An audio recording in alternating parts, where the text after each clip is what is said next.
Најмалку еднаш годишно инспектори да ја проверуваат хидранската мрежа во училиштата за да се осигура безбедноста при евентуални кризни состојби, вели градоначалникот на Киселавода и прв човек на ЗЕЛС Орце Ѓорѓиевски. Тој уверува дека училиштата во Македонија се безбедни.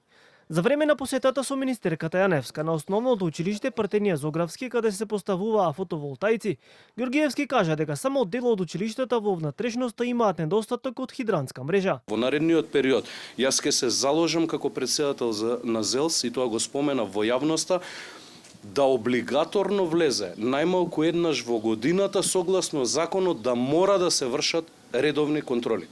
Не тоа да се остава на добрата волја на градоначалникот или на службите како што било случај тоа досега. Во однос на безбедноста и министерката за образование Весна Јаневска најави дека во наредниот период ќе ги зголемат обуките на просветните работници и на младите, за тоа како да даваат прва помош, но и како да се однесуваат во кризни ситуации. Првичниот договор е дека ние треба да ги обучиме прво наставниците, да знаат како да се однесуваат во таква состојба, а потоа тие да го пренесат тоа знаење на учениците, затоа што сепак тие се со нив и тие треба да им кажат како да постапат во една таква состојба.